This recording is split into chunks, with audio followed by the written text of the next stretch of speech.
আশানুরূপ ফলন না পাওয়ার আক্ষেপ মেটাতে একটু স্মার্ট পদ্ধতির চাষাবাদ আপনার আমার সুপরিচিত অত্যন্ত সহজ মশলা জাতীয় ফসল মরিচের চাষ খুলে দিতে পারে আপনার আমার ভাগ্যের চাকা। তবে এক্ষেত্রে আপনাকে যত্নশীল হতে হবে বেশ কিছু বিষয়ের প্রতি। প্রথমত, সঠিক সময় জমি নির্বাচন, জমি শোধন, উন্নত জাত নির্বাচন, উন্নত চাষ পদ্ধতি, সঠিক সময়ে স্প্রে শিডিউল মেনটেন এবং আপনার উত্তম পরিকল্পনাই পারে আপনার মুখে আনন্দের হাসি ফোটাতে। আপনি জানেন কি, বর্তমানে স্মার্ট চাষীদের পছন্দের তালিকার শীর্ষে অবস্থান করে মরিচ চাষ। কারণ মরিচ চাষে অন্য ফসলের ন্যায় মাচা দেওয়ার ঝামেলাযুক্ত প্রক্রিয়া নেই। শুধুমাত্র 2.5 ফিটের একটি খুঁটি গাছ প্রতি ব্যবহার করে আপনার যত্নশীল প্রক্রিয়ার মাধ্যমে সর্বাধিক ফলন ঘরে তোলা সম্ভব।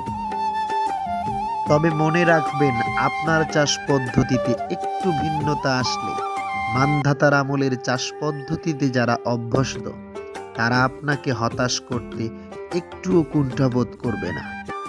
সেই সাথে এও মনে রাখা ভালো, কৃষিকে শুধুমাত্র কৃষিতে না রেখে বাণিজ্যিক পর্যায়ে নিয়ে যেতে পারলেই আপনি সফল।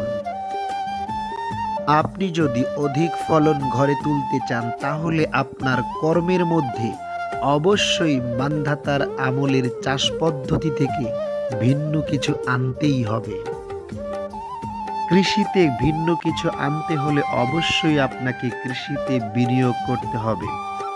শুধু বিনিয়োগ করলেই হবে না, তবে এক্ষেত্রে স্মার্ট পদ্ধতির বিনিয়োগ খুবই অত্যাবশ্যক।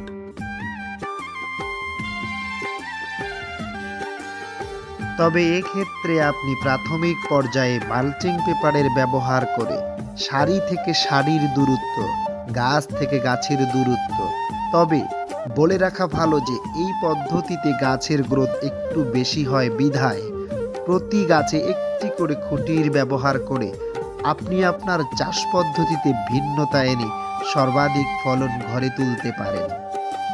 কৃষিকে কৃষির জায়গায় না রেখে আপনার পরিকল্পনায় ভিন্নতা এনে কৃষিকে আরও আধুনিক, আরও গতিশীল করে সবার কাছে চমকপ্রদভাবে উপস্থাপন করতে পারলেই দেশ এবং জাতি উন্নত হবে। সেই সাথে কৃষিতে আমরা আরও স্বনির্ভর হব এবং নতুন নতুন যুবকরা কৃষিতে আগ্রহী হবে, দেশ এবং জাতিকে এগিয়ে নিয়ে যাবে। তো প্রিয় বন্ধুরা, ভালো থাকবেন, সুস্থ থাকবেন, সর্বদা সুস্থ মেধার চর্চা করবেন আর সবুজের সাথেই থাকার চেষ্টা করবেন।